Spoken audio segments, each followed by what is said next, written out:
So good afternoon, everybody. And we would like to welcome you to this Lactanet webinar today.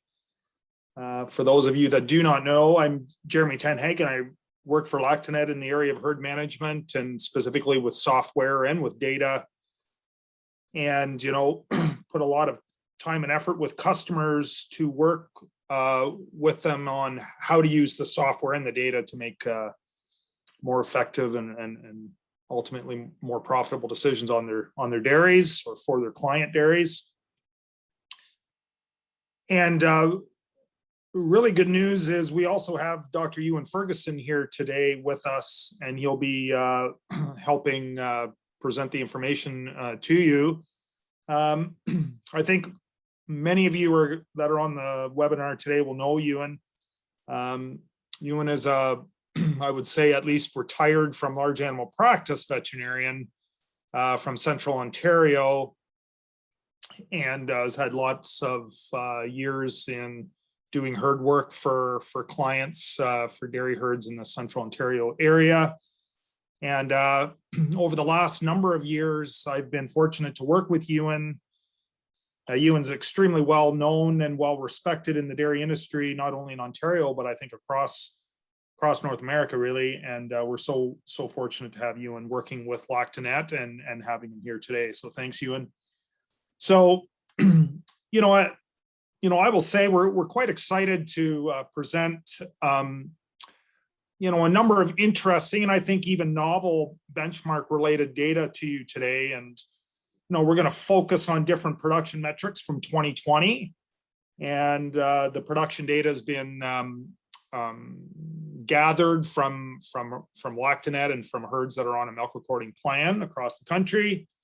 And, we've also put together a package of data where we're trying to describe what, top production herds look like in terms of production metrics. And that'll make more sense to you when we get into it in a few slides from now. And, closer to the end of the presentation this afternoon, we're going to also talk about, well, how can we use DairyComp, whether it's the DairyComp you might use at your business or with the DairyComp that's on farm for some of your clients. How can we use that to get the same sort of metrics so you can compare how your client herds are doing compared to some of these benchmarks we're presenting today, and just gauge in general how are your client herds doing as it relates to productions. The basis of all the information that we're going to present to you today has come out of a data mining project that Ewen and I spent a lot of time on in early 2021. And all the data that we mined was from the year 2020. And it kind of is broken into two groups of data. So one is you got test day measures or test day variables, and that's milk per cow per day, fat per cow per day, linear score. And that's based off of 60,000 test states on 6,800 herds across the country. Okay, so powerful data set, lots of data that we've been able to glean and put together. And then there's also a group of measures, lactation related measures or variables, calculated from completed records in 2020 from these same 6,800 plus herds. Okay, so the data is DHI or Lactanet herd data in the processing center in Montreal. And so we've put together Canadian numbers. We've put some regional data breakdowns as well, so we can kind of do some regional comparisons.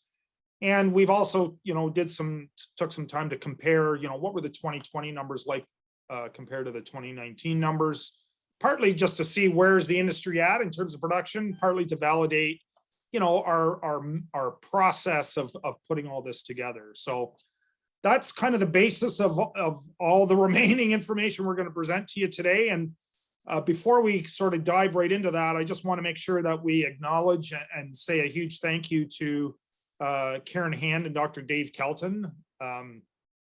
Both of them are at the University of Guelph. I guess Karen might, she also has her own data mining type of business actually, but they're both based out of Guelph, and they provided tremendous knowledge, expertise. We had really good discussion about putting this huge data set together, and we're really grateful for all their efforts that they gave for this. So thanks to them greatly. So we did similar type presentations about a month ago when it was a focus for Canadian producers. A lot of the data set that we used for that presentation is the same as the data set we're using today. But I think we looked at the data a little differently. It was a different audience. So we put emphasis on different areas of the data. We created some additional slides that we're going to present today. Yeah, if there is some interest in the producer version that was done last month, we can certainly get that kind of information to you. But the data set is the same, just a different emphasis for today. Just as a one quick note, well, how did 2019 compare to last year? And we're looking at milk per cow per day here on almost 800 Western Canada herds. And when we say Western herds, we're talking about Manitoba to BC herds. Okay, so all Lactanet herds from Manitoba going west. And you can see there's a really slight or small decrease in milk per cow per day at the herd level, and also across parities in the west. And this trend was very, very similar to Canadian herds and Ontario herds for that matter. I think the production maybe had a really slight increase in the decrease for 2020 for the Western herds, if that makes sense. But it extremely similar, just a slight decrease from one year to the next. So, the focus today, as we kind of laid out in the first slide about where the data is coming from, we looked at 8 production parameters. Some are test day related, some are lactation related. For most of our slides today, we talk about data in quartiles. And then for the really top herds, we've taken the top decile or the top 10% of herds, and we've organized the data in that manner. So we've sorted, there's a bunch of slides that we're going to talk about today where the data is sorted by region, data sorted by parity in a number of cases. And we just want you to consider, well, how to, some of your client herds, customers that you work with day to day, week to week, how do they compare to some of this data? Okay. So here is like the overall kind of, I will guess, benchmark report, if that's the way to say it, where we're looking at different regions as well as Canada as a whole, as it relates to milk per cow per day, fat per cow per day, 305 milk per cow, and milk value. Again, these are tested herds in these different areas. We have a herd level number on this report. We've got it broken down by parity here. And, you can see Canada compared to different regions. We're going to focus on the Western region today in a lot of our slides. And we, as you can see here, there's a herd level measure and a parity measure. And then here we've got, the other 4 measures, part of this eight production parameter group, test day related for sure. And then we also have a week 4 milk measure, and Ewen's going to talk a lot more about week interval milk measures in a few minutes. That would be one metric that we pulled out. It's a unique metric to DairyComp, and we looked at all herds Ontario West to grab this week 4 milk measure, and we can do some comparisons between Ontario and the West and both regions combined. So I think and similar with Ontario, the Western herds compare quite similarly to Canada. Okay, and in the green boxes here, this is the middle. This is the average number for milk per cow per day, fat per cow per day here, 305 milk per cow, and milk value. Okay, so how do some of your client herds or herds that you work with, how do they compare to these average numbers? You know, and we're going to talk a little bit more as we go through this afternoon about, you know, maybe not so much the average, but then we get into the top 10%, top 25% of herds. But we'll start with average numbers and do some comparisons from there. You can see that in Western Canada, although the numbers are similar, the Western herds do have an advantage or have an increase in overall numbers as it relates to the production in you know, milk per cow per day, fat per cow per day, 305 milk. And you know, with 305 mature equivalent milk, and we'll talk more about that later, you know, what does that exactly mean for us? You know, peak milk linear score, week 4 milk. Okay, as it relates, you know, the 305 mature equivalents, peak milk, again, the numbers are similar, but the West does have a bit of an edge here as it relates to Canadian herds. Linear score, pretty similar. You know, again, consider how your client herds or customer herds would compare to these average numbers. Okay. So that kind of gives an overarching type of look, and Ewan's going to start diving into some of the specifics on some of these parameters. So I'll let you take over, Ewan. Jeromy, I think you're going to have to advance the slide for me. Okay. Thank you. Thanks, Jeromy, for setting the stage. I also want to thank everyone for attending today. We've had a look at a huge amount of data, and our goal today is basically to take that large amount of data, that information, and distill it down into basically usable packets that you can use to help make decisions and give advice to your herds. Many of the graphs we're presenting today were developed in response to questions that we had from producers and advisors. And one of those questions was, how much difference in production should we expect between parities? Jeromy, I've completely lost mouse control here. Jeromy and I have a 250-kilometer cord between our houses, and I think someone severed the cord, so I'm not being able to control the screen very well today. I'll deal with the screen. All right, thanks, Jeromy. Yep. So at the 50th percentile, the difference in Western herds is about 1,800 kilograms between lactation 1 and lactation 2, and a further 650 kilograms between lactation 2 and lactation 3. This is a different number than what we used to think about in the past.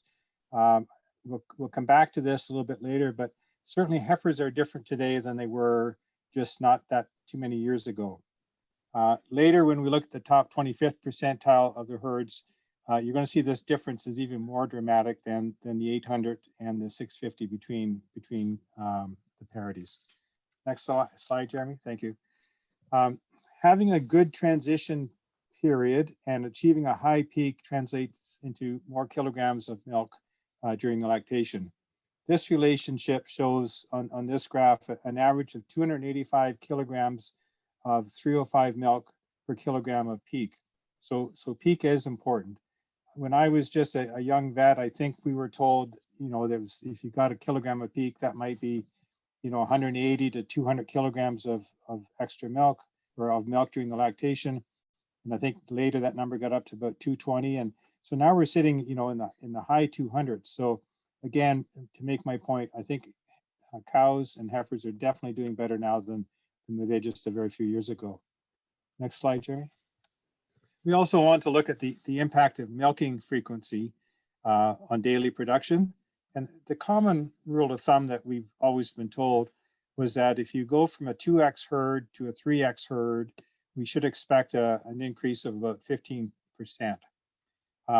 Looking at the 6,800 Canadian herds in this example on this graph, the increase is about 17%.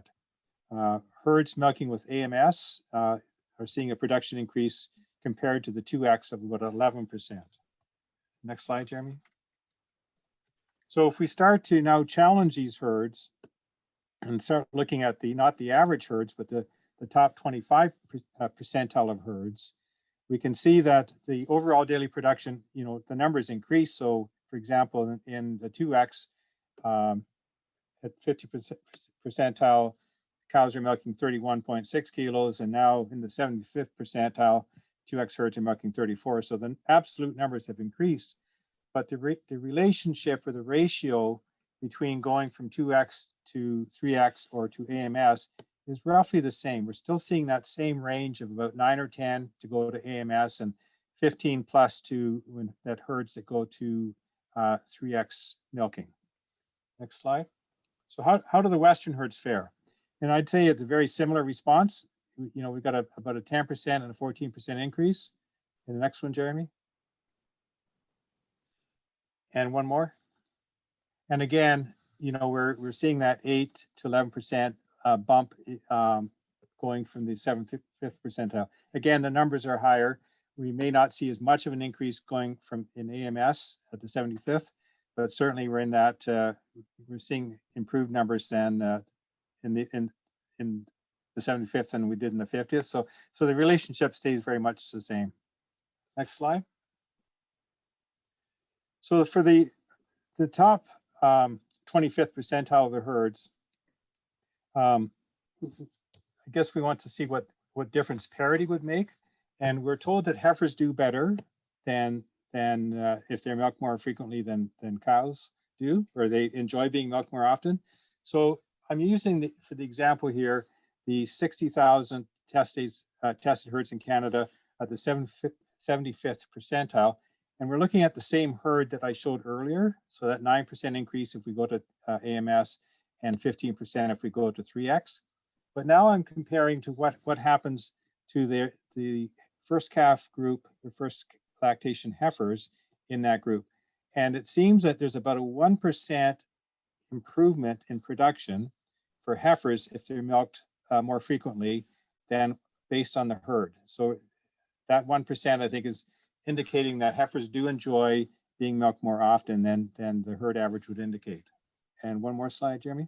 And if we do the same thing for the Western herds, we're still seeing that 1%. We jumped from 8 to 9% to going to AMS and 11 to 11.6% to 3X. So that improvement seems to be pretty uniform, and we'll show that 1 to 2% increase and a couple little slides later when we compare heifers to the herd. Jeromy, I think that's yours now. Okay. Thanks, Ewan. So to take this data set maybe a step further, so to speak. So we've up till this point we've looked at each production parameter, at least the ones we've focused on so far. We looked at them on their own or independently, and we ranked each parameter into quartiles and into the top 10%. And they're totally separate from each other. Okay. So, one of the ideas we had is, well, if we rank the herds somehow in terms of high production herds versus low production herds, then can we do look at the averages of the numbers after we've ranked the herds? And this kind of brings out some neat things out of this. And so our ranking variable for production was 305 milk. Okay. So whether we looked at Canada, all the herds in Canada, the 6,800 plus herds, or we looked at the Western herds, which was almost 800, we ranked all the herds, and then by 305 milk, and then we broke the herds into quartiles based on that 305 milk ranking. Okay. And then we also looked at the top decile or the top 10% as well. And then we looked at the average numbers for each of those cohorts of herds, okay, or those quartile sets of herds, or the top decile in this case. And you can see here for Canadian herds overall, so this is all of the data for all the herds in our data set, 6,800 plus, if we look at a top 10% group of herds, on average, they'd have just over 39 kilos, just under 1.5 kilos of butterfat per day, just over 13,000 kilos of 305 milk. Peak milk's almost 50 kilos. That number sounds really high, but you need those big numbers to get top production, of course. look at linear score, MUN. So those are the average numbers of that top 10% group of herds, okay? And then similar, we go through the same exercise for these other groups. So the top 25% of herds, what are the average numbers in that group? The middle 50% of herds, what is the averages for that group of herds? And then the bottom 25%, just to get some perspective on, how does top herds look compared to maybe herds that are not as good, and see the differences. So the range of these averages, there is a range in these average numbers that are displayed on this slide, and I'll show you that here in just a moment.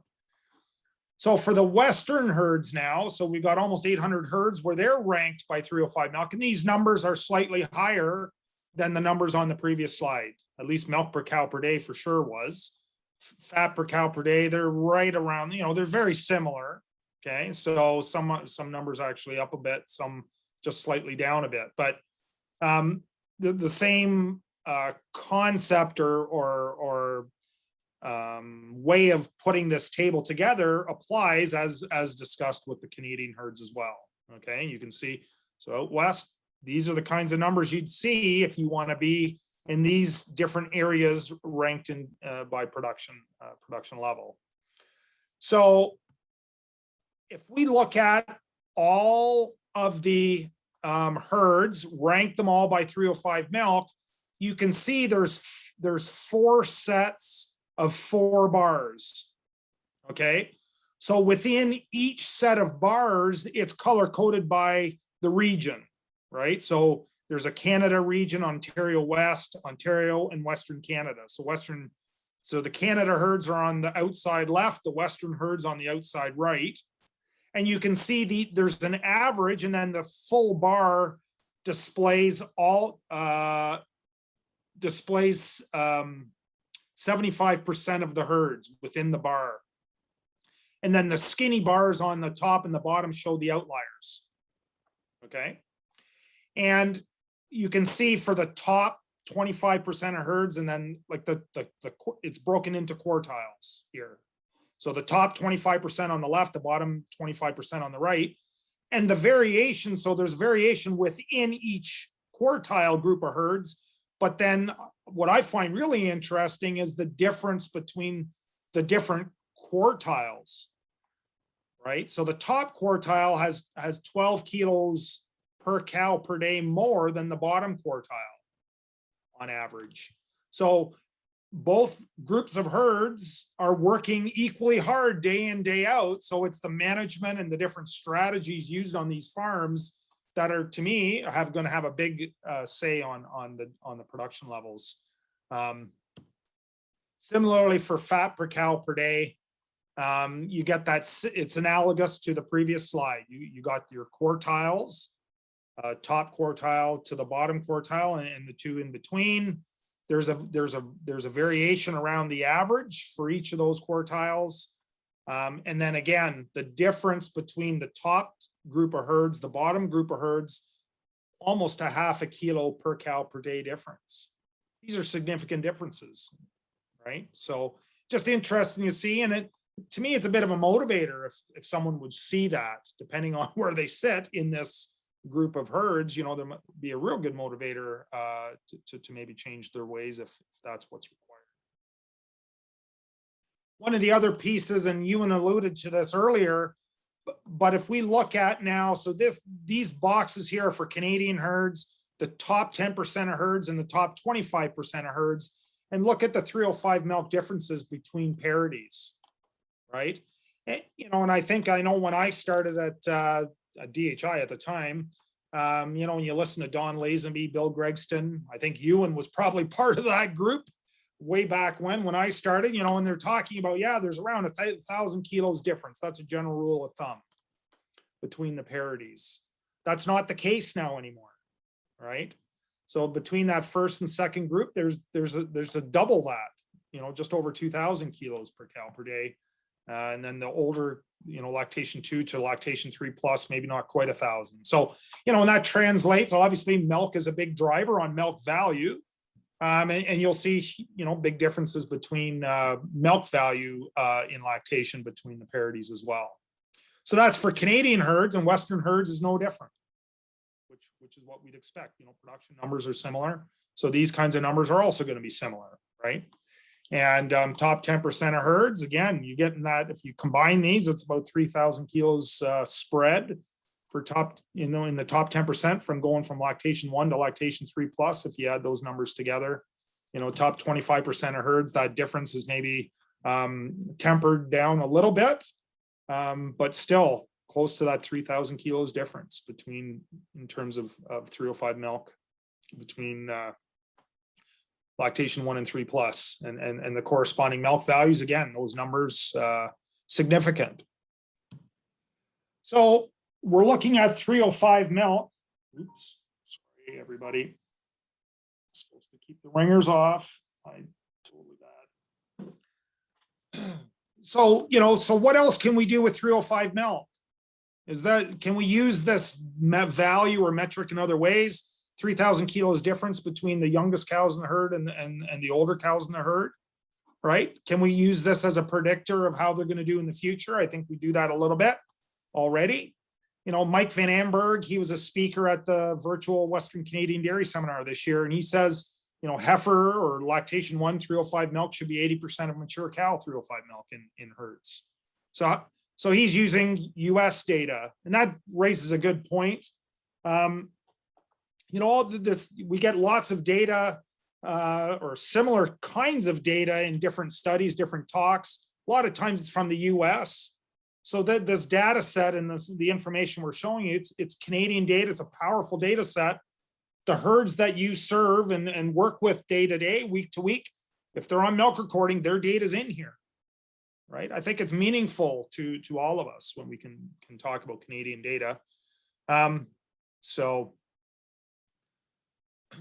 we looked at, taking what Mike Van Amberg says that he sees with his data sets. How does that compare? And if we do look at some of this 305 milk by parity, how does it compare for Western herds?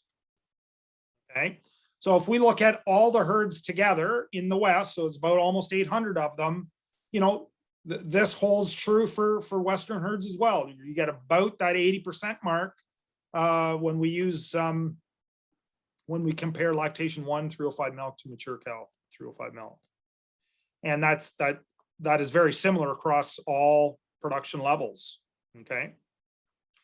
So if we break this out into milking frequency now and look at 2X herds only, right? That still holds. It's still right around that 80% mark, 305 milk for lactation 1 compared to mature cows.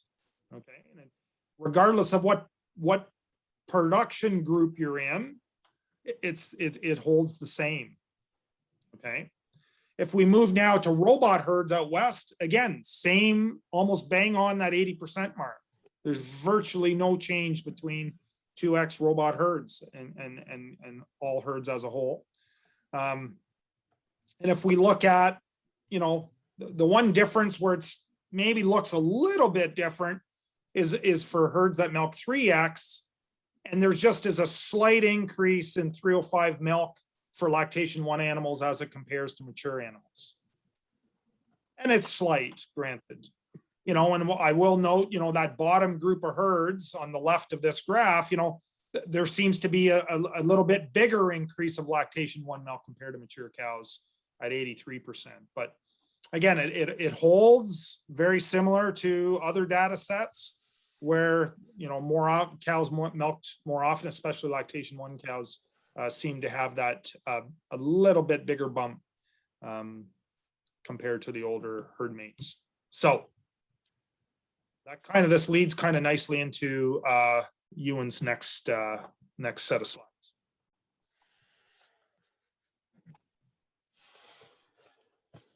So I want to talk a little bit about 305 mature equivalent, and it's ME is often misunderstood. It's often difficult to interpret.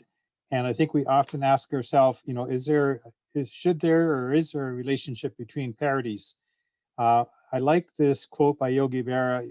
I like a lot of Yogi Berra quotes, but this one says it's tough to make predictions, especially about the future. So if we look at the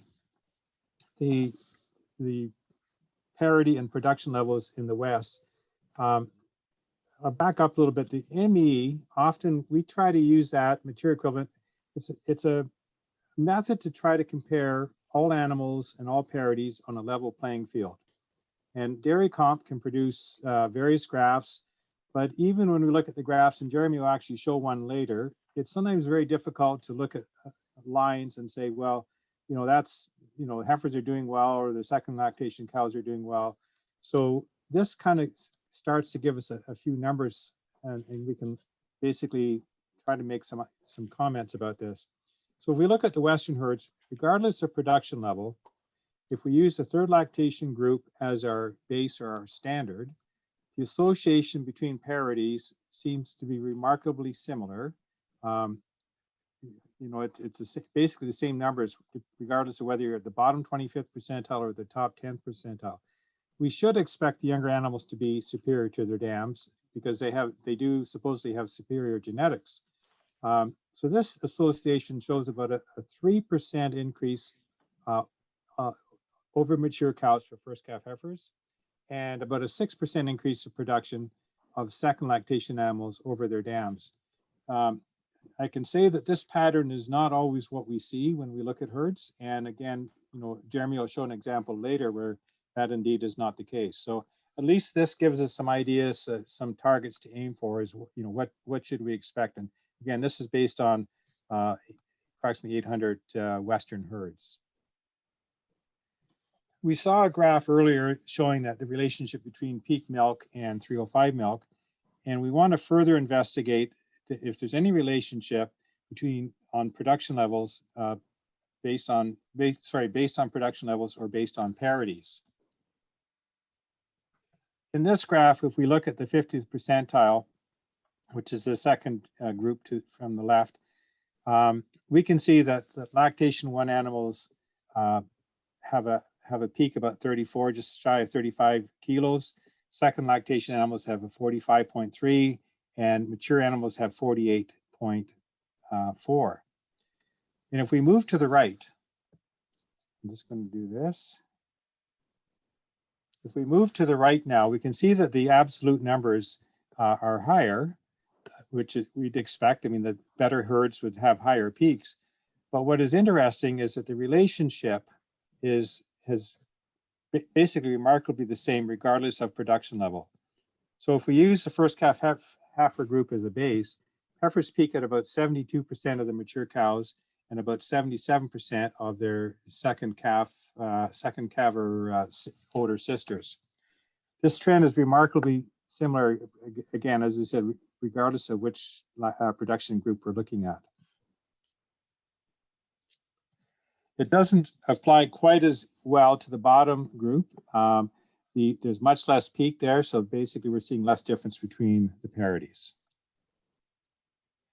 We look at linear score. Linear score increases by parity, and I hope you can follow my mouse there, but basically as the orange bar here is lactation 1, the gray is lactation 2, and the yellow is lactation 3. So as the parity increases, the linear score certainly increases, and our target is to be under that linear score of 3. So we see that, and again, that trend is the same whether we're talking about the middle group at the top 25th or the top 10th. The other trend we see is that as production increases, the linear score per group actually decreases or basically stays the same or decreases. So the message here is that high producing herds have good production, and in the process of doing that, their management is such that they can keep linear score under control and even better than the lower producing herds. Something of interest is that we do see many mature cows, lactation 3+ cows, inching up ever closer and closer to that linear score of 3. And remember, these are average numbers. So within every herd, we will have definitely cows, mature cows that have linear scores of 3 or greater. So that there's a caution there that even though this looks like a pretty good graph, there's still some other health issues that we see in mature cows. So I want to talk a little bit about weak interval milk. Jeromy said earlier, it's unique to DairyComp. DairyComp produces this basically internal lactation curve that very early on that gives us an early preview into future milk production. So obviously week 4 is very early on the curve. We don't have a lot of data to support the numbers we see with week 4, whereas week 12 has lots of observations. But by that time, it's a little bit late in the game if we want to try to make any changes. So different people look at weak interval milk for different reasons. A lot of advisors have come to us and they're interested in this concept. So I think it's, first of all, it's a good indication of transition. I'm going to show you a table in a minute with lots of numbers on it. So some people ask, is there a right number? So I think we can use that table to say, well, here's what the top 75th percentile of the herds do, or the top 10 percentile of the herds will do. So you can look at that number and you can say, well, is my number going up or down? And I think an important thing to do is, you're comparing yourself to other herds, but I think also compare to yourself. The numbers you see this month, are they better or worse than the numbers you saw last month? So I think it's very important to do those within herd comparisons. This is the table I talked about, where we can see I've got the week 4 milk numbers, the week 8 milk numbers, the week 12 milk numbers. They're by region and they're by percentile. So for those of you who want absolute numbers, there's numbers there that you could use as a baseline to say, okay, this is my herd is doing better or worse than this. But again, I'll make that emphasis about making sure we do within herd comparisons too. Week interval milk, or week 4 milk, or week 8 milk is not the same as peak milk. We would expect peak to occur somewhere around that week 8, but every cow peaks at a different point. So some cows might peak at 40 days, some might peak at 50 days, some might peak at 80 days. So the nice thing about looking at week interval milk is that we're comparing every cow at exactly the same time. So in the case of week 4, we look at every cow, what her milk production is at week 4, similar to for week 8 and week 12. So it's a little different measure than peak milk, and I think that's why we're seeing quite a bit of interest in this. So we want to now look at basically we've taken all the values that we had in that previous table, and we've graphed the trends that we've seen. This graph shows lactation 1 animals from the west, and it's based on production level. So the best herds are on the right. This graph shows that the comparisons in production between the intervals. And in this comparison, week 4 milk is between 91 to 92% of the milk values that we see by week 8. And as I said, regardless of production level, whether you're in the 50th percentile or the 75th percentile or the 90th, that interval to interval comparison remains the same, which is fairly, I think, quite amazing. So basically what this is saying is, if you know that week 4 milk is, we can pretty well predict fairly accurately what week 8 milk might be based on this relationship that we're seeing here. If we go now and look at that same interval to interval comparison, but now we're looking at week 8 milk, week 4 milk, back up. If we look now at the second lactation group, we're seeing that the week 4 milk now is about 95 to 96% of the week 8 milk. So it's closer. Not a big surprise. Lactation 2 animals, probably should be milking a little bit, obviously better than our heifers. So we're seeing a closer relationship between week 4 and week 8. And that relationship is exactly the same, that 95 to 96%, when we start looking at the lactation 3+ animals, still in that 95 to 96. Again, that relationship stays exactly the same regardless of production levels. With this graph, we now want to compare the differences between parities at week 4. So we're just basically looking at week 4 here. And as we would expect, production at week 4 increases as the parity increases. That's not a surprise. And you can see that the new values are the raw values are above each bar. So for example, lactation 1 animals for the West is 33.6 kilograms of milk. And lactation 2 animals are at 46.4 in the West. So the difference that we're seeing when we looked at the 75th percentile, the top or the top 25th percentile of all the herds, we found that lactation 2 animals had about a 36% greater production at week 4 than the first lactation heifers and the And the mature cows had about a 44.5 higher production at week 4 than the first calf heifers. So again, it's just, we're looking to see if there's a pattern or a ratio, and we're seeing, I think there's a fairly consistent pattern that we're seeing here, looking at parity to parity. And that seems to be the same, regardless of whether we're looking at all of the herds, just the Ontario herds, or the Western herds. We look at week 8 now by parity. We're doing the same comparison, but now we're looking at week 8. And the second calf heifers were now a little bit smaller change. We're seeing about a 31% higher production at week 8, and mature cows have about a 40% higher production at week 8 compared to the heifers.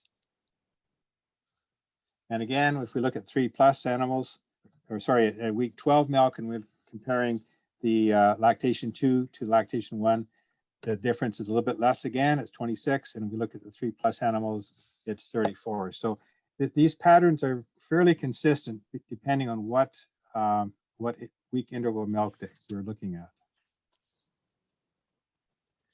I like this graph, and when we look at this graph, we're trying to compare the 75th percentile of Western herds. It's easy to see that the red line, which is the first calf heifer line, peak around week 8, and the pattern seems to be pretty flat, or maybe it even increases a little bit after week 8. And we look at the second and third lactation animals, which are the green and the purple lines. We see that the animals crest around the week 8, and then the levels drop off to fairly close to where they started at week 4. There seems to be that fairly consistent trend when we look at that. So the interesting thing, if I want to graph or put bar graphs on this and actually put numbers here now, I think this puts that previous graph into a little bit of perspective. And when looking at the herd and comparing the production levels of week 12, which is the green bar, to the week 4 milk is about 96% of the week 12 milk. You can see the 96% in there. And the week 8 milk is about 2% higher than the week 12 milk. So I'm using week 12 milk as my base. And so week 4 milk is about 4% less than what we'd expect at week 12. And in fact, week 8 milk is about 2% more than what we'd see at week 12. So I think we're seeing a trend or a pattern. And I guess I'd make the comment that, you know, we can use these numbers and these trends and this consistency, regardless of the week interval milk that we're looking at, to try to use week 4 milk as an early predictor of where things might go in this herd. And Jeromy, I think you've got the next section. Okay, so thanks, Ewen. So a whole host of data that we've described for you and presented to you. So kind of how do we put those kinds of numbers into perspective when we start putting them into context as it relates to, you know, herds that we work with. So, you know, and how can we find out what the numbers are for our herds? So, you know, how do they fit, and how do we know where they fit? And that's where DairyComp comes in, I think, and hopefully everyone has been able to take advantage of the analysis tools that DairyComp has to offer. And you know, I'll show you, you know, it's probably going to be review for many of you in terms of how do we find some of these numbers that we've talked about. And so, you know, this YRAVG1, which is in this kind of light blue little box in the upper right corner here, that is a default command in all of your DairyComps. And it'll be a default command in all of your producers that work with DairyComp on farm. That's been a default command forever. And it'll generate a report like this. And I'll talk about this report. There's going to be a number of them that are similar to this one, and we can, just as a review, and for maybe those of you that maybe aren't as familiar with some of these reports. So across the top are the test states, right? And it goes back normally 12 months. And in this case, a little bit more than that. And then the numbers that are circled on the left will indicate the lactation group. And if you follow that row across, that's the average milk per test state for that lactation group. And then the pound sign will indicate how many animals went into making that average by test state, right? So you can see for that first line, the milk has been pretty similar. It's been hovering between 31 and 33. There is a bit of a blip there last June where it was at 34, but it's pretty consistent. Lactation 2 and 3, it interpret the same way. And then on the very bottom, you got the herd average. So these are all the cows in milk. And the total number of cows that went into making that herd average. And we can see here on the most recent test date, their production has gone down some. So you can, the full command, or the DairyComp syntax, if that's the right way to say it, is here in the top of the slide. You can type that on the command line. You can type YRAVG on the command line, and it'll give you the same report. You can go to the lookout bar and find this command. And when you're in DairyComp, and we're not going to have the time to sort of navigate through DairyComp today, but here's a screenshot to help explain, or just in case some of these DairyComp terminology is maybe not as familiar to you. Command line, I think all of us will know that one at least. Command question mark, you can type things there, and that's where you type in your command, right? The lookout bar the term maybe isn't familiar to you. You probably have seen this bar lots of times, called the lookout bar. And if we clicked on this graph icon circled in green, you would be able to easily find YRAVG1. You double click on it there, and it would pop up this report for you. Okay. And then the one final thing, and I think people sometimes forget about this group of tabs along the bottom. So if we're in DairyComp right now, had this report up on our screen, we could click the graph tab that's circled in blue on the bottom here, and it would display these numbers in a graph form. If we had a graph on our display window, you click on the grid tab, and it would show you the number form. So you can toggle between the two, okay? Here's a report talking about fat per cow per day, okay? And this one will not be a default command in your DairyComps, but you can type it, right? It's in the title bar, and it's laid out the exact same way as the previous table, okay? You got fat per cow per day broken into lactation groups, and then herd as a whole, and then it tells you the number of animals that make up each of these average numbers per test. And if this is something that you would find maybe useful to see, please take advantage of the DairyComp support team and give them a call, and they can help set up the command so you don't have to type it out all the time. It can be saved for you. We can put it on your menu, and the support team it's a huge focus on customer service, and they're more than happy to help you. So I'll just put that plug in and just remind you to please take advantage of that. You are paying for it every month, so please take advantage. Again, one of these, now we're looking at 305 milk. We've talked a lot about 305 milk today. This will be a default command in your DairyComp. YRAVG2 is the command name. The full command, if you love typing, you can type that on the command line. You interpret this report the exact same way as the previous ones for milk per cow per day and fat per cow per day, okay? By parity or by lactation group, and then herd as a whole on the bottom gives you the numbers that you can use to compare. Dr. Ewen did talk about mature equivalence earlier, and he showed the slide and what would be something that you could expect based on lots of data points. And he was mentioning, there's lactation 2 is normally the highest. Lactation 1 would be next, and then lactation 3+ is usually the lowest for 305 mature equivalent. That's what an expectation would be if based on the data that we have. So this particular farm, as you can see with the color of the lines, that is not the case here. And although there's not, there's big enough differences if you look at the scale on the y-axis here. Lactation 1 animals are underperforming in this herd big time, if you ask me. And this probably has something to do with how calves and heifers are raised at this farm, is my guess. And the overall production numbers are quite high for this herd. They're doing a really nice job, but I think there's an opportunity for lactation 1's animals in this herd to do even better. So, and Ewen's folk mentioned this too, and I will also mention, there's also within herd benchmarks and within herd comparisons. It's not always, benchmarks don't always mean, well, you're comparing to the industry, you're comparing to a region. You can also do benchmarking within herd and comparing from one time frame to another. One of the commands that, so here's something that will not be default in your DairyComps, whether producer or advisors. There is a fancy command that you can type to get these week interval numbers that we've talked about today, peak milk. And then you can break it out. This table breaks it out nicely by lactation group. And then you got a herd level along the bottom, the total row along the bottom. Again, depending on your level of comfort with DairyComp, these items are relatively easy to create. If that's not the route you like to take, certainly the DairyComp support group can help you with creating these.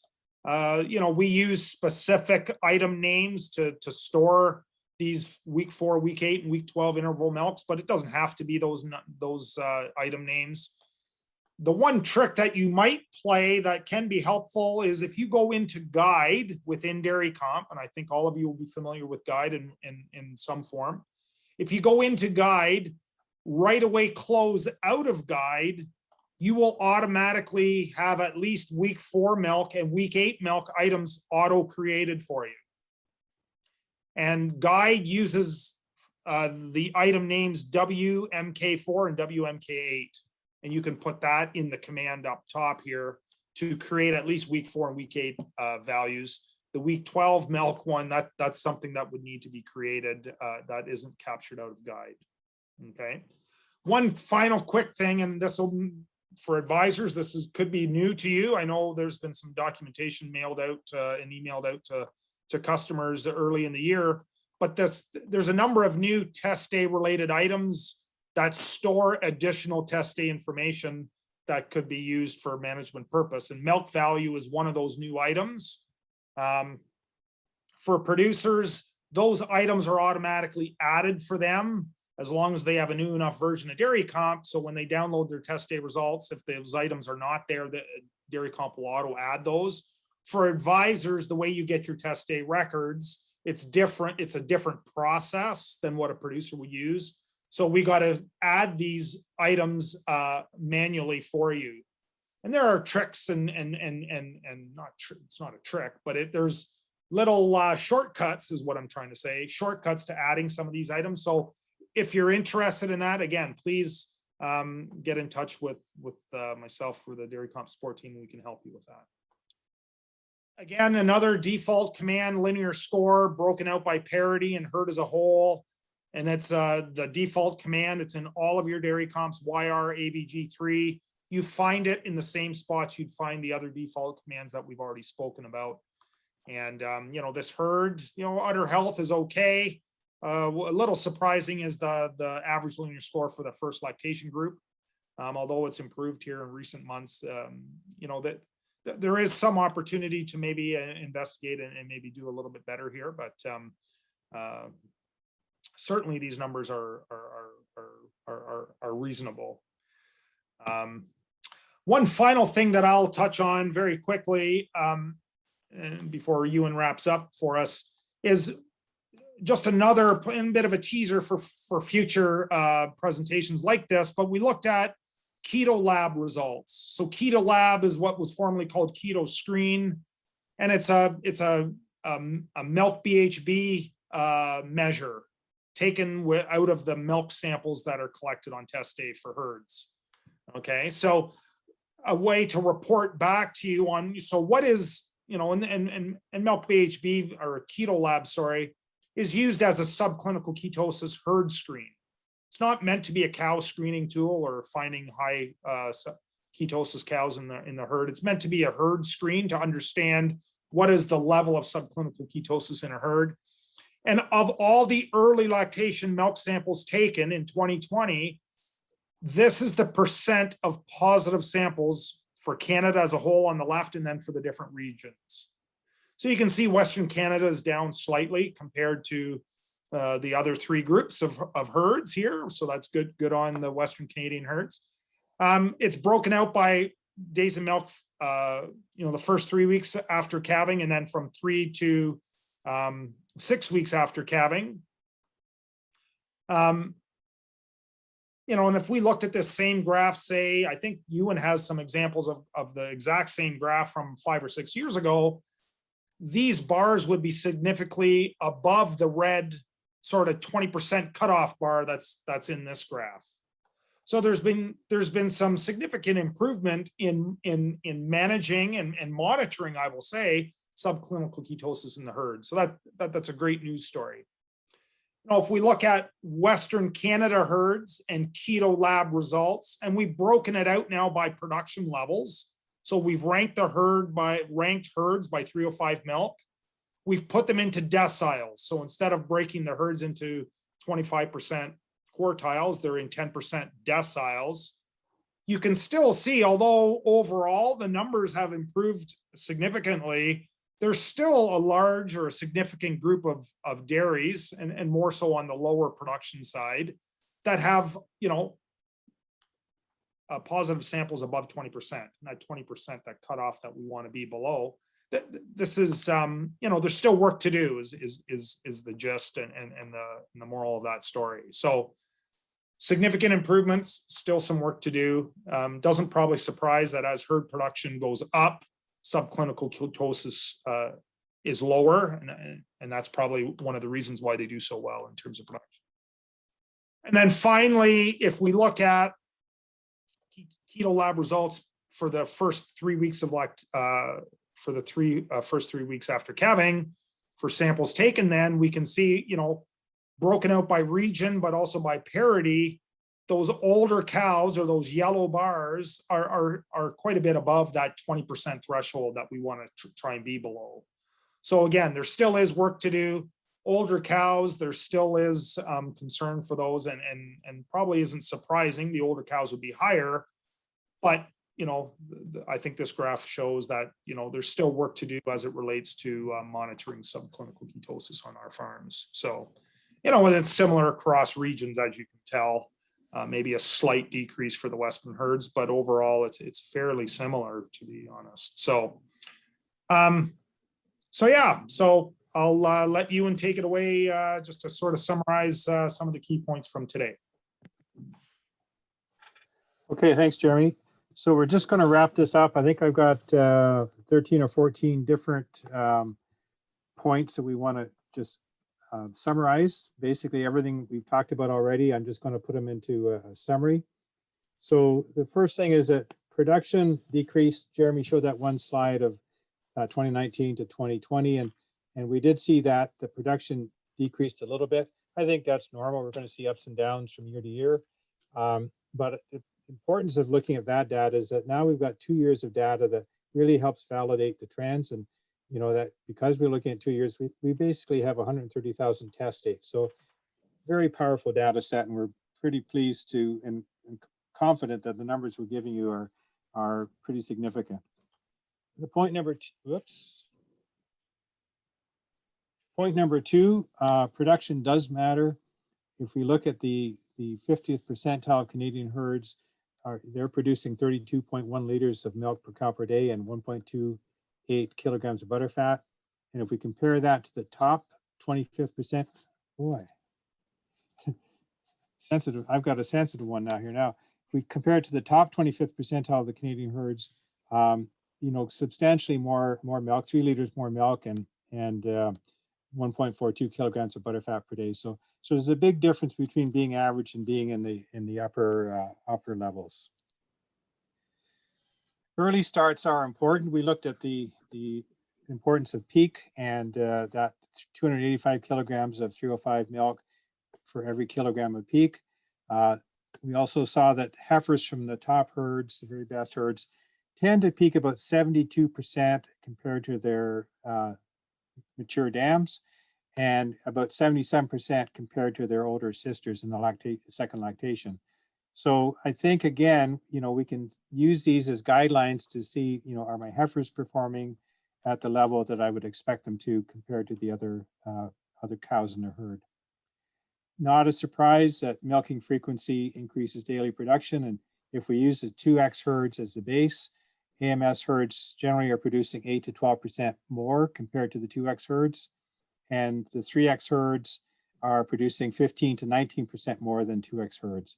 And again, the industry quotes around 15%. So, again, Canadian data, I think we're meeting that quote and maybe exceeding that in some cases. The comment I made earlier about heifers milk more frequently produce more milk, and that seems to be occurring. And I would say it looks like about a 1% advantage when we look at the daily milk production. If we looked at 305 milk, we saw that same trend. I think I'll come to that in a second here. The 305 milk for the top 25th percentile of the herds, Jeromy talked a little bit about this, how that spread we used to think was 1,000 kilograms between each, between 1 and 2 and 2+. So, now we're seeing, over 2,000 between 1 and 2. So that's an extra 1,000 there, and about 700 between lactation 2 and mature cows. So we're getting, rather than 1,000, which adds up to 2, we're getting almost an extra 1,000 kilograms between Parity 1 and mature cow status. So our herds have changed. That's a substantial amount of milk. Jeromy talked about how heifers, the goal from Mike Van Amberg was about 80% of the 305 of the mature dams, and we seem to be meeting that, and in some cases exceeding that. And we exceed it if we milk cows more frequently. That we seem to get that extra 1 or 2% on 305 milk if they milk more frequently. I talked about the 305 mature equivalent, and the heifer mature equivalent seems to be about 3 to 4% higher when compared to the mature dams, lactation 3+ dams, and the second lactation animals compared to mature dams is about 6%. So again, I think we can use this as some guidance when we're looking at herds and saying, is your herd performing at expected levels? And I think this is pretty valuable data to use. This trend was consistent. Interesting, this trend was very consistent regardless of production level. So it didn't matter if you're in the lower or the top. That 3 to 4% was consistent for heifers and an extra 6% for second lactation cows. There were quite a few key differences for the top 10 percentile. So now we're looking at the very elite group of herds. The herds achieved almost 50 kilograms of peak, which is 7 kilograms more peak than the 50th percentile, or the median group of herds. And the herds also, these top 10% also produce 2,000 kilograms more 305 milk versus the median. That follows along that the top herds would also have extra milk. So there's another extra milk revenue than the 50th percentile. So in that case, there's almost a, over $1,500 difference increase in milk revenue between the top 10 and the median herds. The top 10% percentile herds also had better linear scores in spite of having higher production. Caution here that we still see mature cows still seem to be at risk in many herds, even the top herds, of having too high of a linear score. Didn't talk specifically about MUN, but we did see that MUN in high producing herds confirms that we do have good rumen health. Those cows are being fed properly and well. And we see that the MUN values in high producing herds is the same, or in some cases lower than the 50th percentile. And that number seemed to average around 11.7, which is kind of in the range that we'd like to see it. Focusing now on the top 25th percentile of the herds, they're producing 12 kilograms more milk than the bottom quartile herds. This is in reference to the box plots that Jeromy showed. And similarly, in that same box, or the second box plot, when we looked at butterfat, almost a half a kilo more butterfat from the top versus the bottom. We saw that linear score increases with parity, so that's not a surprise, but it is nice to know that as production increases, linear score seems to decrease. And again, a comment, we see linear scores approaching 3 on some of these mature cows. Talked about the 250,000 samples taken for KetoLab in 2020. It has been widely adopted as a herd level monitor. We've seen huge improvement in the last 5 years, so that's a good news story. But we're still seeing, over 50% of Ontario herds have greater than 20% of fresh cows positive, and that number is in the 30% for Western Canada. So there's an improvement in Western Canada, but there's still work to be done. And especially when we look at mature cows, lactation 3+ fresh cows in all regions exceed 25% subclinical positivity. So the work is still to be done there for sure.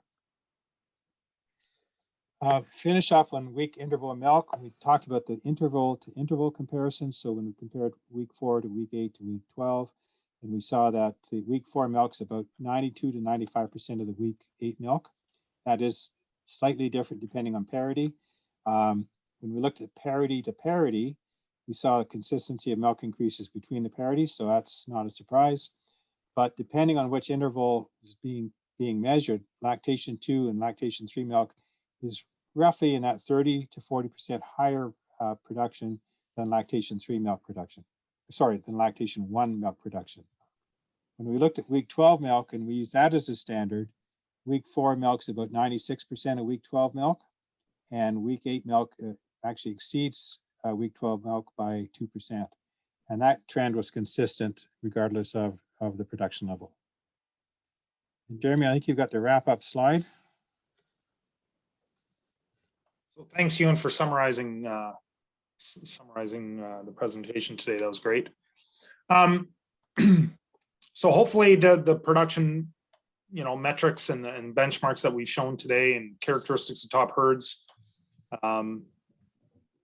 will be helpful to you, and it'll help you compare when you go into your DairyComp, looking at your client herds or talking about these kinds of numbers with your customers. Hey, this is where you're at. This is how maybe you may fit. As there validates that they're doing a great job, or maybe it's a motivator to try and improve in different areas. So that hopefully that can be useful for you. The one thing that we'd like to say too, though, is that we covered production today, and there was some, whether it's KetoLab, and there were some different measures that maybe could be applied to other management areas. But in addition to production, we've got all kinds of data related to repro. We got a bunch of different transition related measures. And we're going to be doing similar talks like this today in those specific management areas. So please stay tuned for upcoming invites, because I think there's going to be some really interesting pieces that come out of, and we've started that process. We're not quite finished yet, but there'll be a lot of neat summary pieces that we can share with yourselves and others. That can help sort of guide, what are good numbers, what are maybe not so good numbers. And we have an idea of that already, I realize, but this will just break it down even further. So thanks again for attending today's session. One final quick thing before I turn it over to Tanya is, if you would like the slides today, don't hesitate to send an email to DC, so David Charlie @lactanet.ca. And one of the support team members will make sure that they email you a set of the slides in case you want those. So, Tanya, I will let you facilitate the remainder of the presentation here. Thank you very much. And thank you for that presentation, guys. We do have one question that came in, and so someone's just wondering, for clients that might not be on milk recording, but they do use DairyComp, is it possible to get these same types of production numbers? So the answer for the most part would be yes. Obviously, you know, fat per cow per day and linear score and KetoLab, those kinds of measures wouldn't be possible. And I'm just as a reminder, but the milk related numbers like 305 milk, mature equivalents, milk per cow per day, for sure you can get those. All the interval milk numbers for sure. And for the most part, that would already be there. If you would like to look at 305 milk, or let me backtrack. To look at the trends over time for a number of those production metrics, there would be some relatively simple extra setup, I will say, to allow those trends to be monitored and viewed. So if you do have herds that, you know, that where you'd like to, you know, have these numbers for, you know, again, please let us know, and it may already be set up in a lot of the non-DHI type of herds that use DairyComp on farm tied in with the milking system. A lot of those herds will already have that built in, so you can view those things, view the production metrics over time. But certainly give the support team a call, or, you know, let me know, and we can help you with that for sure. Good, thank you. Our next question is, when referring to the 2,000 kilogram spread of 305 milk in the top herds between the first calf heifers and the second lactation heifers, and only a 700 to 800 kilogram spread between the lactation 2 and 3, how would you explain that, or why? Yeah, I think I can take a stab at this one. So again, the traditional numbers we used to think were 1,000 and 1,000. So if we're seeing at that 2,000 kilogram spread now between first and second, is that saying that the first calf heifers aren't doing very well, or are the second lactation animals doing much better? And I think the answer is because the spread between the second and third is not as great. I think what we're doing is we're raising, it seems kind of an irony, but I think we're raising our heifers much better. They're coming into the lactation better. And by the time we get to the second lactation animals, I don't think we're seeing that sophomore slump that we used to see. I think heifers are better so that our second lactation animals are even better. The other thing is the second lactation animals are the chosen few, right? They've survived lactation 1, and you know, we're making choices and decisions. And so that second lactation group really is the cream of the crop in many herds. So I think that difference is really very much the fact that we're doing a much better job with heifers, and that's just translating as they get mature cows into the second lactation. Thank you. Another question involving milk. So are you surprised that the 50th percentile for peak milk in Ontario herds is only 42 or 41.2 kilograms? Many herds are known to peak over 45 kilograms. Yeah, so, and that number, I think that peak number is even higher in the West. And it is a bit of a surprise, I think. I think we have some herds that certainly peak much higher than that. And I certainly know lots of farmers who say, oh no, I've got lots of cows who are peaking at, you know, 55 or 60. And so that number must be too low. But remember, that peak number is the whole herd. So you're counting first calf heifers and second and mature cows, obviously. And the other thing is, I think we all do this. We always remember the ones that achieve the top goals, you know, the cows that get 60 or 65 kilos, but they don't all get there. And there's lots of third calf or third lactation 3+ cows that don't get to 60 and 65 for various reasons. So I think that number, obviously that number is pretty accurate. I think there's, you know, what 60,000 data points kind of help contribute to that number. So I am surprised a little bit, but really, when you look at the, you know, who contributes to that number, I think it's bang on. Perfect. And then just to kind of follow up on that, what was the number difference of 3+ lactation cows versus the second lactation cows in the data set? Ooh. Don't We know that. that. I don't know Yeah. if we harvested or we didn't have that in our data set. That's a good point. I can answer generally to that.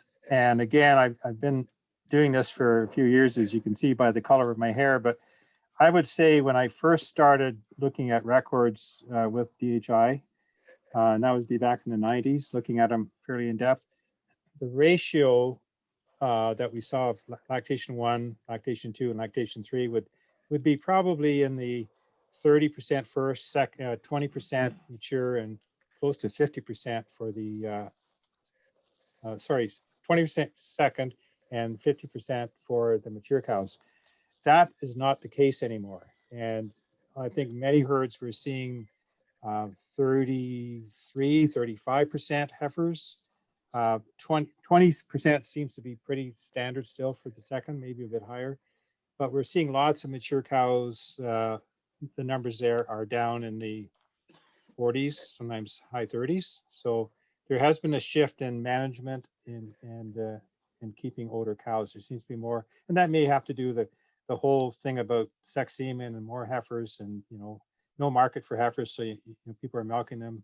There's lots of things going into that decision, but I think that's the best answer we can. I don't think we have the actual raw numbers, Jeromy, do we? We wouldn't know.